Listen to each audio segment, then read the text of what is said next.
Chapter 12. Me and Howard waited and waited, but Wishbone never showed up. Gus had come outside a couple of times and sat with us, chewing on a toothpick and stroking the scrawny black cat curled up in his lap. Every now and then, Bertha would stick her head out of the front door and call, "Catch him yet?" We'd put our fingers to our lips and shush her, and she'd slap her hand over her mouth and go, "Oops, sorry." When the sun began to disappear behind the mountains and the lightning bugs twinkled out in the garden, Gus stood up in the slow way of his and said, "Want me to drive you home, Howard?" "No, sir," Howard said. "I'll walk." I wondered if Gus was thinking what I was, that it was liable to take him all night to get home with that up-down walk of his, but Gus just stretched and said, "Alrighty then," and ambled off toward the house. "See you," Howard said, and heeled up the driveway toward the road. I sat there by the trap and looked over at Gus and Bertha's little house nestled on the side of the mountain. How come Bertha hadn't told me Mama had been here? Had Mama liked it here? Had she picked pole beans out in the garden with Gus? Had she helped Bertha make bread and butter pickles? Had she sat on the porch at night gazing up at Pegasus? Had she slept in the room with those canning jars? Finally, I got up and went inside. I looked around the living room at Gus's old easy chair and dusty table covered with magazines and coffee cups, the TV with a bowl of plastic fruit on top. Had Mama sat in that chair, propped her feet on the table while she watched soap operas on the TV? I could hear Gus and Bertha out on the porch talking. Every now and then, Bertha's laughter danced through the screen door. Finally, I went out there and sat in the lawn chair next to them. Light from the kitchen sent a soft glow over the porch. I took a deep breath and said, "So Mama came here one time, right?"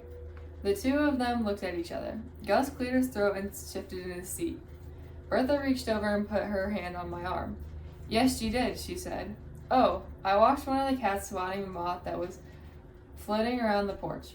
"When?" "A long time ago," Bertha said. "But when?" "When you were just a baby," she said. "So I came too?"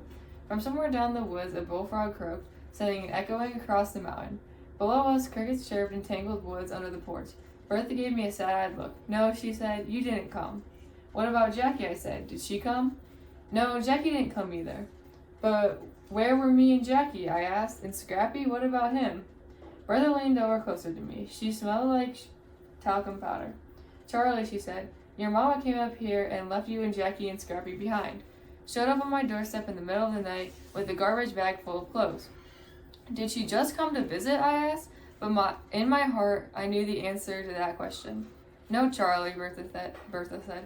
"She just up and left y'all, without looking back." Bertha's voice suddenly had an edge to it, sharp and angry sounding. I would have never guessed Bertha sound angry like that. "Oh," I said.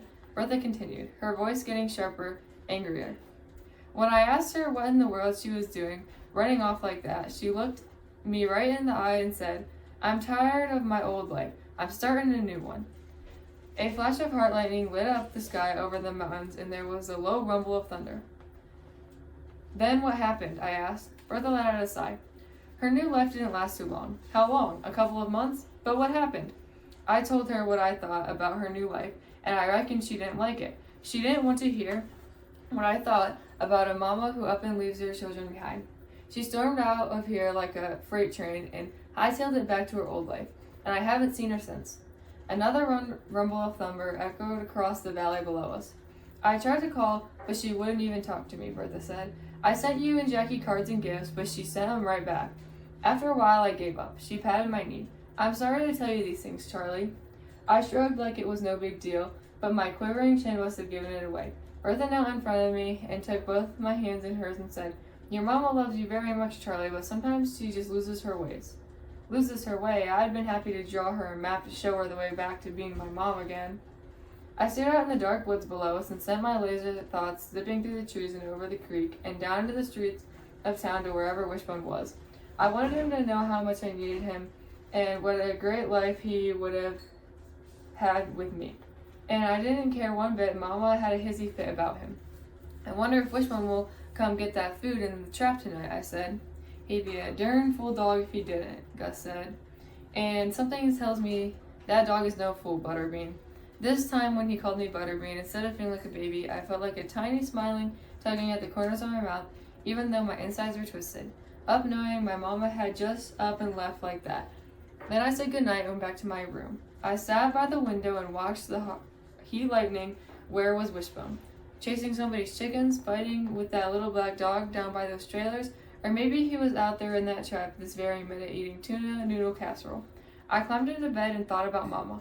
What was her new life supposed to be? Was she going to stay here in Kobe forever? Was she going to be a school teacher or a librarian, or maybe open a beauty parlor down there on Black Mountain Road? Was she going to find a new husband who didn't fight so much? Was she going to have new kids and give them cake and pink and purple flowers when they got home from school? But what was the use of thinking about that? She had gone back to her old life. There she is, and here I am. With my family all broken and scattered every which way, outside the rain had shattered slow and soft at first, and then faster and louder. The wind picked up and blew cool and damp through the screen. Suddenly I sat up, my heart pounding. I hadn't made my wish today. My mind raced thinking about my list of things to wish on. Too late for stars. No ladybugs in here. Four-leaf clovers or pennies or dandelions. Then I couldn't believe what happened next. From far off in the trees, outside the window, came the song of a mockingbird. Hearing a bird sing in the rain is on my list of things to make a wish on. So I closed my eyes and made my wish.